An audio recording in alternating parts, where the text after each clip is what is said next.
ते करतो म्हणजे करतो आता काय राहिलं की तुम्ही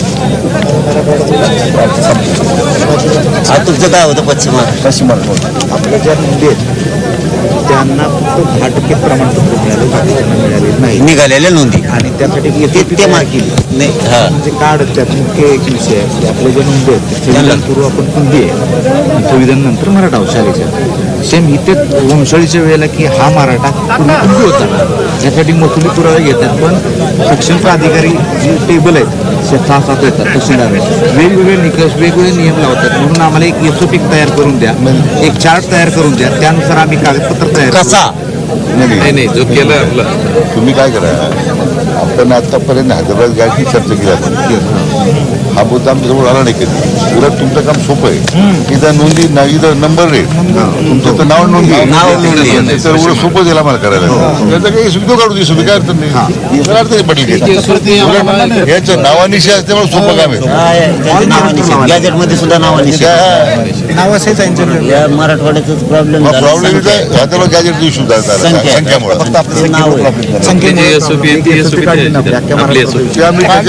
दुरुस्ती SOP करून देतो ना, काय प्रॉब्लेम नाही. तुमचं काम खरं सोपं आहे, म्हणजे तुमच्या नावाने नोंदी आहेत गॅजेटमध्ये. तुम्ही पहिल्यांदा मुद्दा आला समोर त्या दुरुस्त करून त्याला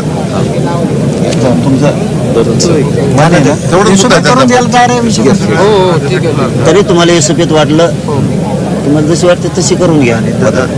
पंजाबराव देशमुख वसतिगृहाचं जो राहणीमान भत्ता आहे, थांबा बाबा आता ते सगळं येते कुठे शिक्षणाचा अर्थ दत्ता कुठे जात नाही, त्यांना सोडीत नाही, मी घोड्या लावतो. दत्ता कुठे जातोय, पण हे लय मोठा हे लय डेंजर आहे. एक आयुष्यच लेकराचं आयुष्य उद्ध्वस्त व्हायला लागले. शिक्षणाचा नोकऱ्या भत्त्यावर जगून नाही चालायचं, म्हणजे भत्ता घ्यायचाच आहे पण भत्त्यावर जगून नाही. ते काय झालं, रंगरंगोटी झाली. एखाद्या घराला ते आतून सिमेंट मारलेलं नाही, काही नाही, मातीचंच आहे. हे फक्त कलर दिल्यामुळे ते प्लास्टर केल्यावर दिसतंय, काय अर्थ नाही रंगरंगोटीला. भत्ते घ्या आणि घ्या, जीवनाचं आयुष्याचं घ्या. त्यांनी आयुष्याचं घेतलं, आरक्षण घेतले, योजना कायद्याच्या चौकटीत आणून बसल्या. आपल्याला इतर सुविधा त्यांच्याप्रमाणे इतर सुविधा पुढच्या वर्षी बंद बी करता येतात. एक दिवसा वर्षाचं आंदोलन सुरू आहे तेवढ्या फक्त सुरू ठेवू शकते सरकार. हे मी 6 पिंपळगाव आंदोलनाच्या टायमाला उद्धव ठाकरे साहेब सरकारमध्ये बघितलं. तात्पुरतं मग ते तुम्हाला OBC सवलती लागू झाल्या, खुश आपण दुसऱ्या वर्षी बंद दिलंच नाही. नंतर केलंच होतं 6 पिंपळगावला या वडी काळात सुरू झालं, त्यावेळेस हे सरकार आलं युतीचं. सगळं OBC सवलत सुरू म्हणजे काय ठूत नाही झाली. आधी संख्यापद रामकन तमकन लगेच लागू केल्या. ॲडमिशनच्या दिवशी सवलतीने फीस भरून घेतल्या. आता नाही घ्यावा, बघा कोंडी कशी केली मराठा समाजाची. म्हणून आम्ही जास्त लढतो. OBC सवलत लागू केल्या, ॲडमिशनच्या दिवशी म्हणले फीस भरून घ्या. आता सवलतीसाठी भांडाव तर ॲडमिशन व्हायला लागलं, पोरापोरीच वाटलं व्हायला लागलं. त्यामुळे 100% मराठी पैसे भरले. त्यामुळे ते रंगरंगोटीत थोडा आपण हे करू.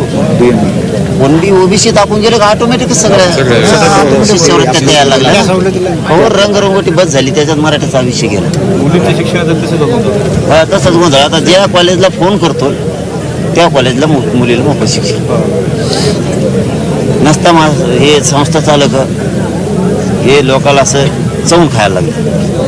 100% फीस आणि फोन केले मग आम्हाला असं मुश्रीफ साहेबाला फोन करावा लागतो वेळेवर. एखाद्या वेळेस ते अर्ध खातं चंद्रकांत दादाकडे आहे, त्यांना करावं लागतं. त्या वैद्यकीयमध्ये आमका झालं, मग त्यांनी कॉलेजला सांगायचं घेऊ नको तू पैसे. म्हणजे पैसे वसूल करणं चालू आहे. तोंडी फक्त ते लेखी बी आहे, तोंडी बी आहे आणि JR बी आहे. मुलीला मोफत शिक्षण नाही. तसं रंगरंगोटीच नकोच. त्या 1 वर्ष लेट समाजाला अधिकाराचं देऊ, ते काय खरं नाही. समजा मी आई तवर माणूस देत राहतो, ते सरकार गेल्यावर मग नका घेऊ. तात्पुरतं समाज जगन असं कोणी घेऊ नका. नाही मिळालं तरी चालत खरंच ना, नाही मिळालं तरी चालत. दुसरा तोगाची उपकट समाज आज आरक्षण दिलं असतं 42 वर्ष करून समाज राहिला, शिष्यवृत्ती भत्ता सगळ्या दुनिया आल्या असत्या, हॉस्टेल आलं असतं, काय काय आलं नसतं. राज्याच्या केंद्राच्या योजना आल्या असत्या, शिक्षणाच्या आल्या असते, MPC UPCच्या आल्या असत्या, सगळ्या नोकऱ्यात गेले असते. हे असं काय आरक्षण गेलं आणि संख्यापद निर्माण करावं लागते पूर्वलक्षीप्रमाणे झाला देवा. मंत्रिमंडळ उपसमितीच्या बैठका आजपर्यंत फक्त सवलतीवरच मोडल्या, कुठल्या तिथून फक्त सवलती दिल्या, मुळावर कोणी नाही नाही, काय करायला पाहिजे आपल्या समितीसाठी म्हणूनच नाही, सगळ्यांसाठी काहीतरी रूल काढा. म्हणजे ती आमची मागणी नाही बरं का, काढा की उपसमितीनं त्या विषयावर तत्वानं भांडायचं. दोन्हीच्या उपसमित्या असू द्या, त्याबद्दल दुःखाचे ओबीसी असू किंवा मराठीचे असू, काम जशी SOP तसं याला काम काय सरकार सांगा. उगं तुम्ही असं घोंगडं गळ्यात गुंतून ठेवताय. म्हणजे विखे पाटील साहेबाच्या ठेवलं, चंद्रकांत दादाच्या ठेवलं, आशिफराव चव्हाण साहेबाच्या ठेवलं, मी सगळ्याच नाव घेतो, तुम्ही काय काल नाव घेतो. व घोंगडं गळ्यात गुंतून ठेवते. मग मराठ्याला वाटतं ते ओबीसी समिती तसं करते, मग मराठीचं कसं का करत नाही. त्यामुळे तिला एक अधिकार वेगळा द्यावा मला तुम्हाला, असं त्याचा हस्तक्षेप ठेवू नका. नसतं ती नकोच. म्हणजे त्याने काय होतं, एक माणूस संपतो, एक माणूस संपतो. आशिफराव चव्हाण साहेबावरती प्रचंड रोज गेला, चंद्रकांत दादावर प्रचंड रोज गेला.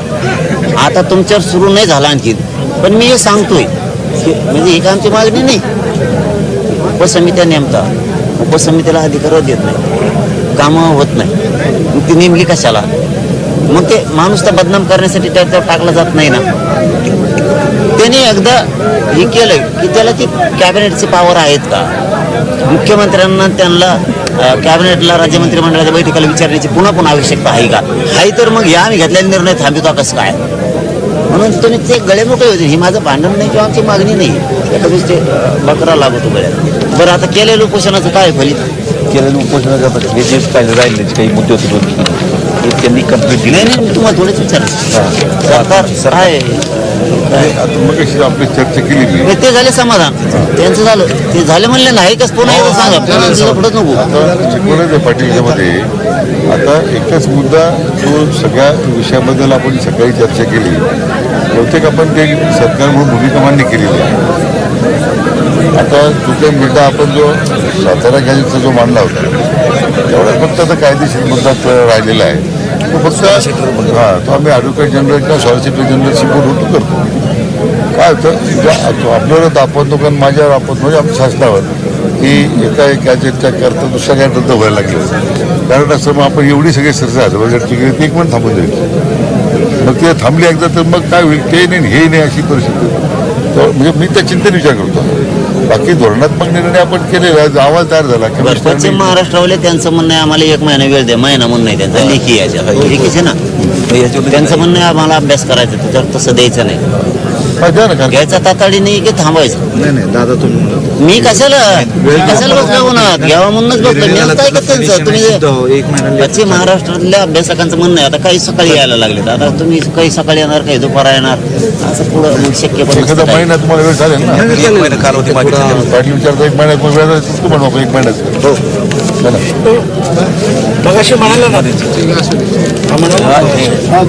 फार विचार करू दुसरं काय वाटेल की आता पुषार परत घेईल. आपल्या विभागीय आयुक्त स्तरावर कारवाई पुढच्या 2-3 महिन्यामध्ये शिकण्याची दिसत दिसेल. तुम्ही म्हणणार गाडी काय चाललेलं आहे म्हणजे इतकं चांगलं काम होणार. त्यांनी हे पण सांगितलं ते 3 महिने ते 6 महिने करा, ते पण आपण ते समितीला वाढ द्या, समितीला वाढ द्या. गायकवाड साहेबाला चांगलं राहिलं. मी शिंदे साहेबांना म्हटलं शक्य असेल तुम्ही करा असेल शक्य तुम्हाला एकदम चांगले आहेत. आमचा ते येत असले तर आमचा गरज नाही आम्हाला. शिंदे साहेब पण शिंदे साहेबाला 2-2 विषय नाही करता येत. लोक आयुक्त ही मोठी विनंती काय त्यांच्यावर सोपं त्यांनी इतकं सुंदर काम केलेलं आहे. ते जर तयार असतील तर करू देत. ते म्हणजे मला अवघड दिसतं आपण दुसऱ्या पडद्याच्या सल्ल्याने घेऊ आपण. त्यांना विचारून घ्या. शिंदे साहेब साहेबाबद्दल शंका नाही, त्यांनीच 2 दिवसात दिल्या त्या पुऱ्या. त्यांचं जेवढं कष्ट आहे ना त्यांना विचारूनच केलं बरं. बिलकुल वडिलाचं केलं काय हरकत आहे ना. शिंदे साहेब विचारूच करू आपण ना. ते नाही म्हणलं हे नाही म्हणलं तर म्हणजे नाव सुचवलं साहेबांना शिंदे साहेब काय नाव सुचवतील त्यांना जे काही योग्य वाटतं. SOP वाचली ना, हो आहे की व्यवस्थित ऐकून घेतले, समजून घेतले. आमची विनंती काही आता मागच्या आपण सगळे आंदोलन घेतले. एक लेखीपत्र सरकारतर्फे आलं या मुद्द्यावर हे थोडं ते हे काढायले सूचना काढायले शासन स्तरावर सकाळीच बोलणं झालं तर मी उपोषण मागे घेईन म्हणलं नंतर मी त्याच्यावर त्यांनी जे ड्राफ्ट दिलाय कच्चा काढू का याच्यावर काढू का याच्यावर सूचना बरोबर ना काढू का याच्यावर सूचना म्हणते सरकारच्या आपली संमती मिळाली तर आम्हाला पुढे आदेश काढायला पुढं काढायला म्हणून तुम्हाला म्हणतो हे तुम्ही बघितलंय उद्या त्याला मी बोलून देणार तुम्ही अभ्यासक हा म्हणला आमचं तेच मत होतं की शासन आदेश कधी निघतोय. अरे ते लगेच याच्यातले भविष्यात ते विभाग आयुक्त सर्व निघणार आहे ते हा म्हणतात का आपण हे म्हण नाही त्यांचं आपण हा माझ्या म्हणतोय अडचण का नाही. आपण हा म्हणतो आपली संमती आहे म्हणून हे काय आहे बरोबर आहे ईश्वर हा म्हणते दिलं ना आपण मराठवाड्याचा मुद्दा लिहून दिला. पण आता ते मराठवाडा जिल्ह्यात आता काही नाही नाही ड्राफ्ट आपण काय दिलाय पाटलांना वाचायला दिला आपली संमती मिळाली तर आम्हाला पुढे जायला आपण आम्ही आमच्यात काय लिहून दिले तुम्ही कुठे लिहून दिले सोयी सुपर दिले सुपर मी दिले इकडे लिहिते असं असं लिहून दिले काढून लिहून दिले सांगा की मला त्यांना सांगा हे हे ह्याच्यात. इथं घ्यायचं घे हा घ्यायचं कुठे PR काढला ना तो उल्लेख करा पुढे. हा, उल्लेख करायचा. याच्यात घ्यायचं राहिला 19 पुढे 67 जे आहे ना हे 1881 पासून 1921 पर्यंत जनगणना आहे ते सगळ्याच ऍड करा ना पण त्याची आवश्यकता नाहीये तुम्ही आपण करू आपण समाज पण ऑलरेडी त्याचा भाग आहे जे तो आपण खाते करून घ्या अधिकृत पाहिजे त्यांना हा पण त्यांना लिहून देऊ काय लिहून का त्याला याच्यात ऍड करायचं 1821 मी तर ऑलरेडी ते जनगणनेप्रमाणेच पुढे गेलो आपण ती जनगणना जी 18 साली झाली 1900 काय झाली 1981 1901 आणि त्या जनगणना पुढे होतच राहतात ना खाली पडली आपण जनगणने त्यांचं म्हणणं आहे याच्यात ऍडच पाहिजे मी काय म्हटलं पाटील त्याला काहीच हरकत नाहीये जनगणना जी मागची आली तीच पुढे ओढत चालतो ना आपण मागच्या गणनेचे नाव थोडं काय म्हणणार मागच्या गणनेला जुनी जनगणना 1881 दादा एक मराठवाड्याचा मुद्दा आहे दादा तर समजा 2 तालुके आहेत अंबड आणि भोकरदन आणि नोंद अंबडची आहे भोकरदन मध्ये सध्या रहिवासी आहे 67 पूर्वीच गेलेला आहे तर अधिकारी काय करत आहेत विभक्त की आम्हाला स्पष्ट आदेश नाही आहेत म्हणून दोन्ही टळाटळ करतात त्याच्यासाठी तो काल आता काल झाली त्याच्यावर चर्चा तेवढी हिंगोली आणि यवतमाळ हिंगोली म्हणून यवतमाळ ते करायला येतं मुद्दाम, करायला नीट आता आता दुरुस्त करतो आपण ती पाटील आपण म्हणलं त्यांना अर्ज तर करू द्या कोणतं रिजेक्ट झालं तर पाहू ना आपण सगळे ना अर्ज तर येऊ द्या. नाही त्याचे लेखी आदेश अर्ज आले पण ते काय म्हणतात अर्ज आलेत लोकांनी अर्ज दिलेत ते काय म्हणतात आम्हाला हैदराबाद गॅजेटनुसार घेण्यासाठी आणखी सूचना नाही असं म्हणणं आहे त्यांचं. त्यामुळे लोक अर्ज देत नाहीत म्हणजे काय ते विभागीय आयुक्त स्तरावर कार्य होऊ शकेल दुर्दैवानं विभागीय आयुक्त स्तरावरून जी प्रभावी आपण विभागाला पाहिजे तर ती करू आपण आपल्या उपोषणामध्ये बरं झालं आम्ही डिटेल आढावा घ्यायला लागलो आणि जर लक्षात आलं की हे उन्नीवन मग काल आपल्या समोर अधिकाऱ्यांशी बोललो बऱ्याच ठिकाणी आपण अहो ते मग आंदोलन बी असं आहे ना बरं झालं तुम्ही म्हणता केलं म्हणून आम्ही तरी खडबडून जागे झालो पण मग पेस पाडत काम झालं आता उन्हाने ते आणि साहेब म्हणले त्याचं नुसतं प्रक्रिया उलट्या व्हायला गतिमान लागल्या मला. नुसत्या उलट्या व्हायला लागल्या प्रक्रिया गतिमान करणे एकच आता शब्द रक्ताची उलटी व्हायची राहणार नाही तेच येत असतं आता नंतर आता अहो दिवसभर आपण जे कारण आपलं उष्णता प्रचंड आहे लाळ असती लस असती जेवताना ती असते ना ती शरीराला लागते ती आता जेवणाबरोबर न जाता असे तुक्या पोटात चालली ती आता उलटीतून बाहेर यायला लागली ते म्हणून त्यामुळे काळजी आहे पाटील म्हणून मी अतिशय काल आम्ही रात्री जवळ 1:30 वाजेपर्यंत बसून ड्राफ्ट केला सगळा जे वाटला मला जे काय सुधारणा करायची म्हणून तर आपल्याला दाखवलं सर लिहिले ना त्यांनी लिहिलं ना आता तिने लिहिलं जनगणना लिहिलं ना हो जनगणना म्हणजे काय नाही. जनगणना आणि गॅजेट एकदा जनगणने पार्टी सगळे जाते म्हणजे मी काही समाधान करत नाही तुम्हाला हैदराबाद गॅजेट जनगणना दोनच शब्द आहेत. एक मिनिट पाटील वाचलं. हे ना, म्हणजे वाच. त्यांनी सांगितलं जनगणना गॅजेटनुसार ग्राह्य धरून 1967 पूर्वीचा महसुली पुरावा धरावा. याच्यात ओळ काय टाकायची समजा तुम्ही आपण ते गॅजेटचा जे आर काढला पण यांचं असं म्हणणं आहे आता नव्यानं की जनगणनेनुसार गॅजेटची काय गॅजेट काय धरून 1967 म्हटलं ते ना नाही, खालची ओळ खालची ओळ काय आहे त्याच्यात आहेच ना मग खालची ओळ 1967 पूर्वीचा मराठ्याला कुणबीच प्रमाणपत्र म्हणजे आपण 67च्या पूर्वी म्हणजे जी 81ची 92 जनगणना झाली ना हा, त्याच्यात. तिथं येणारच आहे आणि त्यानुसार ते संपवा मराठ्याला प्रयत्न कुणबीचे करतो प्रमाणपत्र द्यावे. शेवटची लाईन आमची होती मग ते आपला आधार संपला. तुम्ही जे म्हणताय ते लिहिलंय फक्त समजून घ्या थोडक्यात तरी लिहायला आपण हा बघ हा 1967 पूर्वी ते किंवा त्याचे पूर्वज संबंधित स्थानिक क्षेत्रामध्ये राहत असल्याबाबतचा प्रतिज्ञापत्र सादर करावं. प्रतिज्ञापत्र राहत असेल तर नाही महसुली पुरावा तर प्रतिज्ञापत्र. या प्रतिज्ञापत्राच्या आधारे दिलेल्या अनुषंगाने पुराव्याच्या सक्षम प्राधिकरण यांनी स्थानिक चौकशी करून खातरजमा करावी. अशा स्थानिक चौकशीमध्ये संबंधित जातीचा दावा करणाऱ्या व्यक्तीच्या गावातील कुळातील नातेसंबंधातील व्यक्तींना कुणबी जातीचे प्रमाणपत्र मिळाले असल्यास व त्याचा दावा करणारा व्यक्ती हा त्याच्या उपरोक्त नमूद गाव पातळीवरील स्थानिक समिती वंशावळ समितीच्या सहाय्याने आवश्यक ती चौकशी करेल. त्या चौकशीच्या आधारे सक्षम प्राधिकारी अर्जदारास कुणबी जातीचे प्रमाणपत्र देण्याबाबतचा निर्णय देतील. तुम्ही काय म्हणताय? 67 पूर्वीचा महसूल पुरावा आहे, मराठ्यांना कुणबी प्रमाणपत्र देण्यात यावे. हे काय म्हणते? अहो हे काय म्हणते? त्या चौकशीच्या आधारे कोणत्या 1967च्या कोणत्या चौकशीच्या 67च्या त्या चौकशीच्या आधारे फक्त मधला पॅरेग्राफ 67ला जोडायला लागेल आपल्याला. चर्चानी वाचताना तर आपल्याला एकूण वाचायला लागतं, पण ही पॅरेग्राफ तिथं जोडू 67ला. 1967च्या त्या चौकशीच्या आधारे सक्षम प्राधिकरण अर्जदारास कुणबी जातीचा प्रमाणपत्र देण्याबाबत निर्णय देतील. हा उल्लेख आधार होऊन जातो संपला. त्याच्या आईचा आधार बरं द्या या आधार. हो ना बाबा, हे आधार द्या. काही अडचण नाहीये. तसंच हे बाबा इतके दगडा इतके हे आंदोलन सुरू झाल्यापासून इतके अभ्यासक झाले, दगडाखाली चून निघल्यापासून नावेच झाले. आधी कुठं गेलते कुठं नाही. मी म्हटलं लढतोय यांना नाही दोष देता, हे जुने आहेत.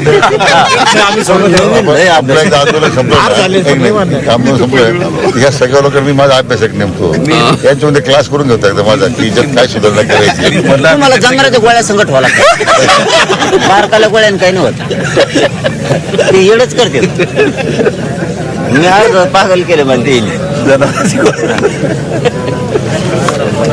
हे जनगणनेचा आणि गॅजेटच्या ग्राह्य धरून 67 प्रमाणे मराठा समाजाचा ऍड करायचं. अध्यक्ष तो जे आर जो आपण त्यावेळी काढला ना. आणखीन काही आता इकडे आता नाही काही उपसमितीच्या जे दर मंगळवारी बैठका व्हायच्या कॅबिनेटच्या त्या उपसमितीच्या नाही झाल्या तरी चालतात, पण फक्त महिन्याला एकदा तुम्हाला त्यांनी फॉलो 15 दिवस लिहिले त्यांनी.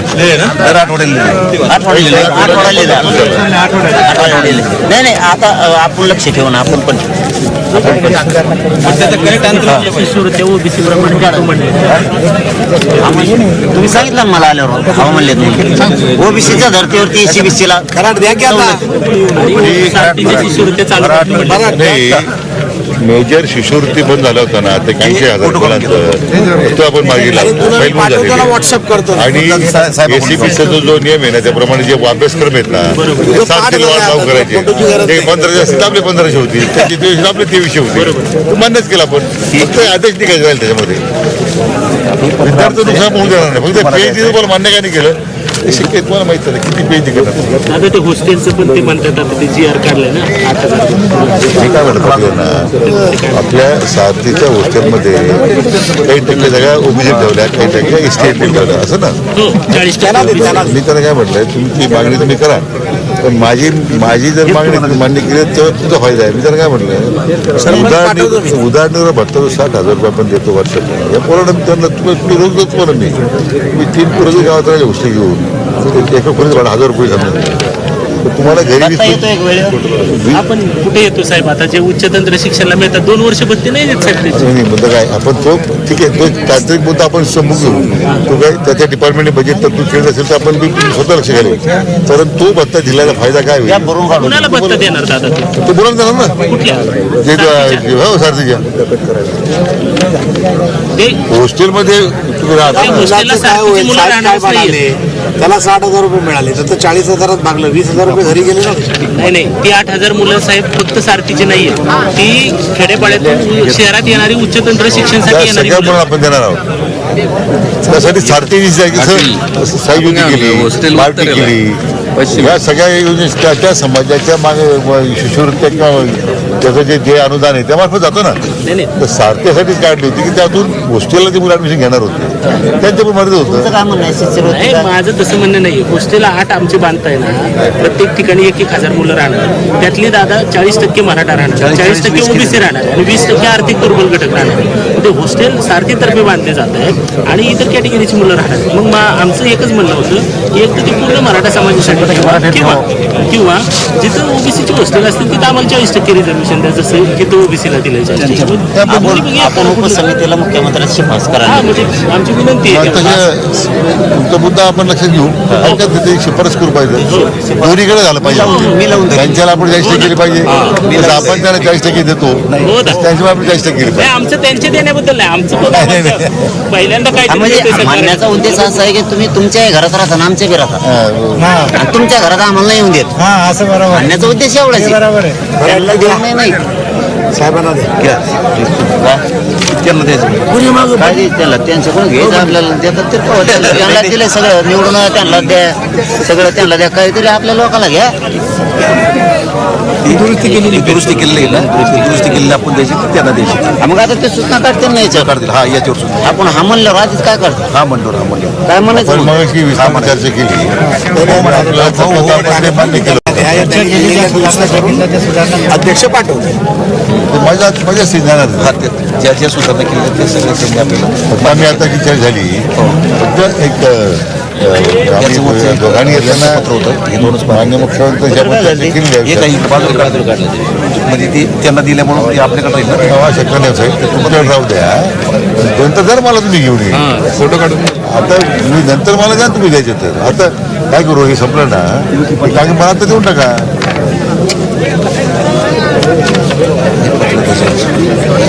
आपल्याकडे राहून आपण बदल सरकारने आपल्याला हे दिलेलं आहे आणि बदल सुचवायचं आपण हे सांगितलेलं आहे, हे आपल्याकडे नाही लागेल. पाटील, पण त्यांच्याकडे नंतर तुम्ही मागणी केली ना, हे सुद्धा पत्र मी स्वतः पाठवलं, 2-3 पत्र पुढे दे. हे यांच्याकडे मग हे सुद्धा पत्र त्याच अनुषंगाने पुन्हा मी काय याच्यावर ठेवलं नाही, माझी सही तोच भागात घालून सही पाठवतो आपल्याकडे. हे आमच्याकडे नव्हतं.